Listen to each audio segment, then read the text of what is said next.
When the days are never ending, when the nights are feeling lonely, there's a place that I can go where the birds are free to roam. In the sky, flying high over fields of green, and where the stars inside the sky, where the last one's shining bright, pushing through the storm tonight, we'll be burning on and on and on. Where the stars inside the sky, where the last one's shining bright, pushing through the storm tonight, we'll be burning on and on and on.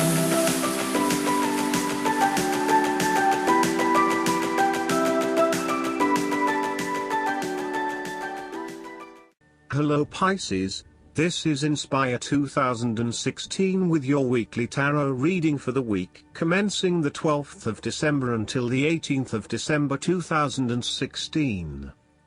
The first card for you is representing, how do you feel about yourself? Your card is the Page of Pentacles. This is a time for beginning a new project or venture. Now is the time to start acting on all of those grand ideas and concepts that have been brewing in your imagination. Now is the time to make them real. You need to grow and expand in a way that generates prosperity and wealth for the future. You are just at the beginning of a new project or venture that will require you to remain focused on tangible outcomes and results. Be clear on what skills and resources you will require in order to draw wealth and abundance to you. The Page of Pentacles has the desire to learn all things. He is dedicated to knowledge and the attainment of wisdom and new skills.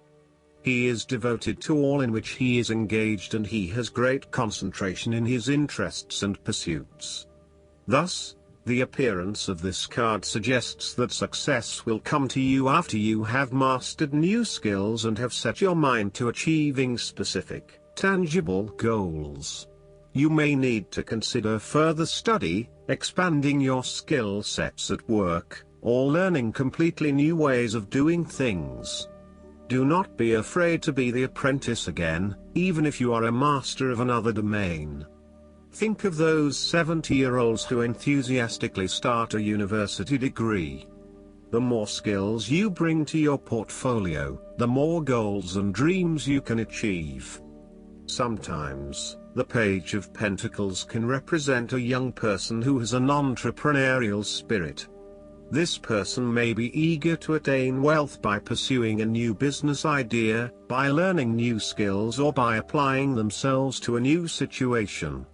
This page might be young, but there is also great enthusiasm, commitment, dedication, and a strong sense of responsibility to see the project through. The second card for you is representing, what do you want most right now? Your card is the Six of Swords. What do you want most right now is to make a regretful transition, as a likely result of the decisions you make. You know that in order to move forward, you must leave something important behind, and while you do this with some regret, you know that in the long term it is the best option for you. There are times when you will be forced to let go of something to which you have been attached, and the process of letting go is often quite challenging. However, the sadness of your loss will soon be replaced by greater clarity, bringing about a renewed acceptance of change. Do not be afraid to let go of whatever it is that is holding you in the present or the past. Instead, look to your future and choose the best option that has the greatest long-term potential. There are going to be some hard decisions and some compromises that you will need to make, but this is ultimately a rite of passage that will take you into a new phase of your life. You need to realize that you are now headed towards a much better position in life. You have endured, or are currently enduring, a difficult life transition, but as a result, you will be more able to deal with what may come. Do not dwell on the past or what you have left behind.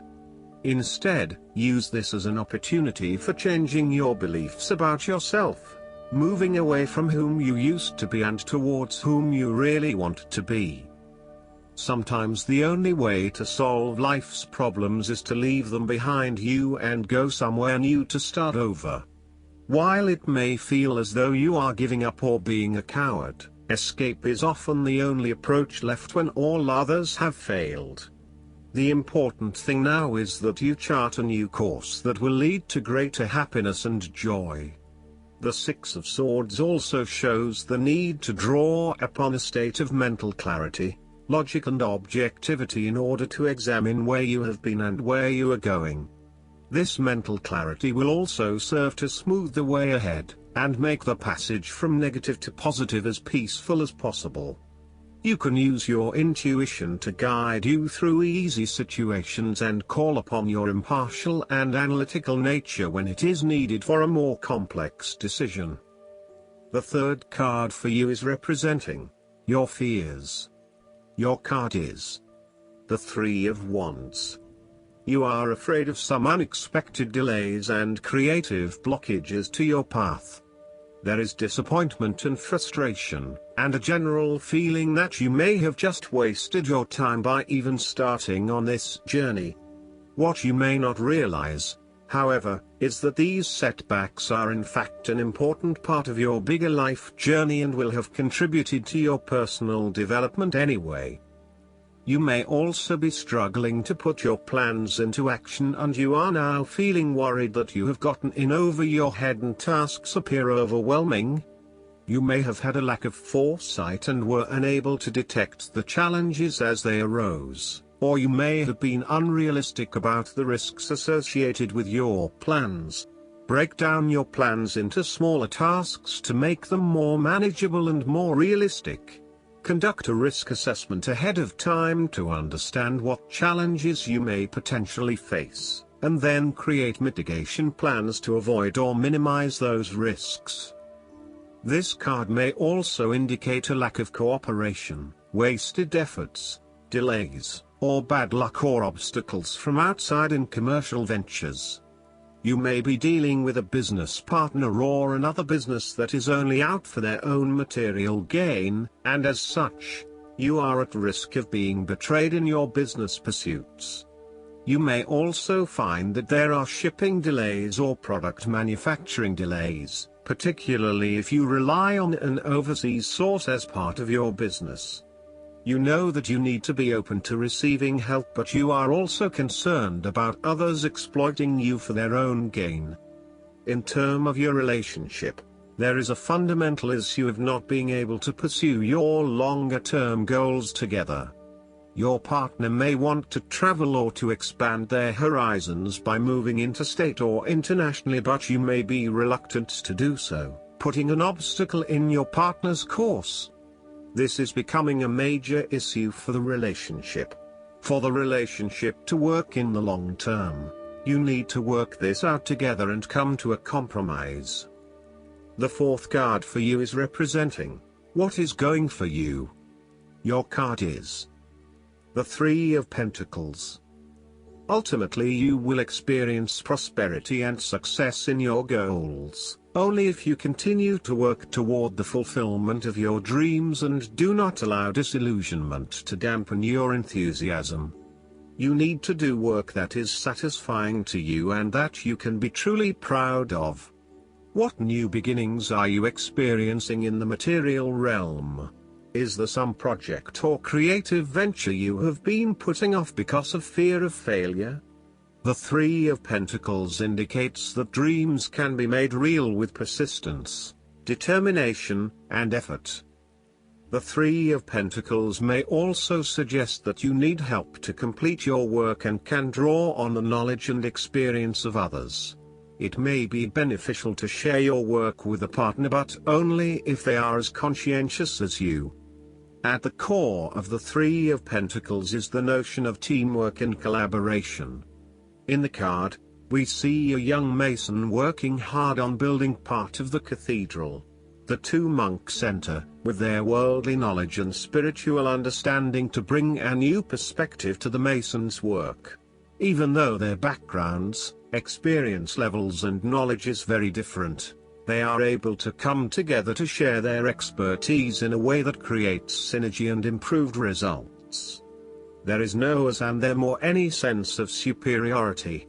Rather, each person has something unique to offer and is willing to learn from others involved in the project. Everyone is getting the job done together and is contributing to the group through effective listening and sharing. This is a positive card to see when teamwork, collaboration and cooperation are required between parties with different levels of experience. The Three of Pentacles also points to the importance of feedback. The Mason is open to listening to the monks and taking on their feedback on his progress so far. His primary goal is to do a great job, and he knows that the monks will be able to help him get there. He does not take it personally but uses their feedback and input to continually improve in his work. Effective planning, management and organization are also key components of the Three of Pentacles. In order to accomplish significant goals, such as building a monumental cathedral, it is imperative that detailed planning occurs to ensure that all the components are progressing well. This card therefore reflects a time when it is essential to create a detailed plan and to follow a schedule. This is when good project management will pay off. The fifth card for you is representing what is going against you. Your card is the Nine of Pentacles. You are afraid of financial setbacks, or you have experienced a loss due to unwise decisions or foolish actions. Your foundations may be about to give way. If they do, learn from your mistakes and build a more solid and secure foundation next time. The Nine of Pentacles can also indicate an overinvestment in work. You are working long hours at the detriment of your personal life.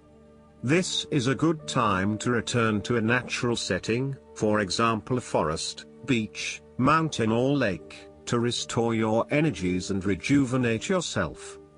You may need to release some of your focus on needing to sustain particular income and a particular standard of living, especially if this is coming in the way of other life priorities such as family or relationships. You may think you need the best of everything, but really, all you need is your family and loved ones around you. Do not be afraid to take a cut to your income for a short time or to reduce your hours at work, even if this means that you have to eat rice and beans each night for a week to make up for it. It is important that you are focused on what is most important to you. Finances may need to come second, and while you need to at least have food on the table, there may be some areas where you can cut back and reduce your dependence on material wealth.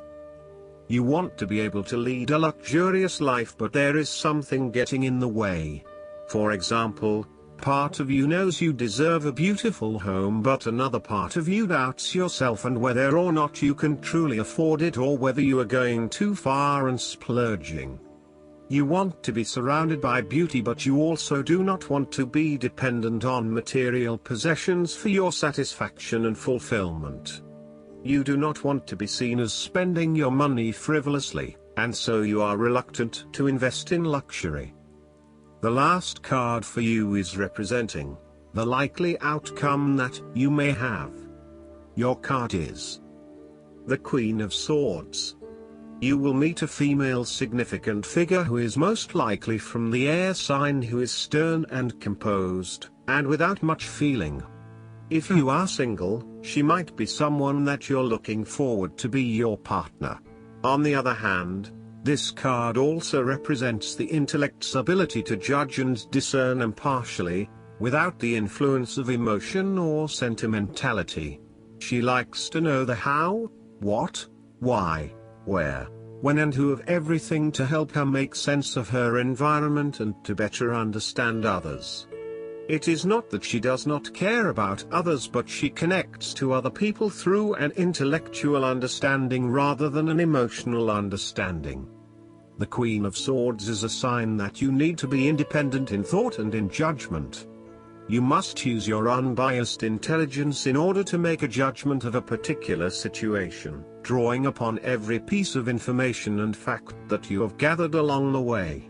Empathy or compassion towards others may distract you from the task at hand, so it is important that you think with your head and not with your heart at this particular time. Do not let emotion get in the way. Rather, use fact and logic to make your decisions. The Queen of Swords also has an innate ability to tell it like it is. She is a quick thinker and highly perceptive, and as such, she can cut through the noise and confusion to get straight to the point. There is certainly no beating about the bush, or softening of her comments, opinions and thoughts. She is upfront and honest about her opinions, and expects the same from others. The best way to interact with the Queen of Swords, therefore, is to remain as impartial as possible, and to present your thoughts and opinions concisely and honestly. Last but not least, the guidance card for you is the Melchizedek. You have learned so much to this point and are learning more every day. You are recognizing all the great lessons your experiences and challenges have brought to you and are preparing for a transition or inner ascension where you will move beyond another level of fear and into the inner sanctum of your heart and soul. Become aware of patterns, ancient symbols and signs being sent to you from the universe. There's a sense that you are now able to focus in a new way and offer greater light to the world. Melchizedek and his order are with you now, leading you towards spiritual wisdom. Meditate and connect with their light. I hope that you enjoy everything, and if you like the reading, just please click subscribe and you will get the instant notifications every time we publish a new video right to your YouTube. Thanks.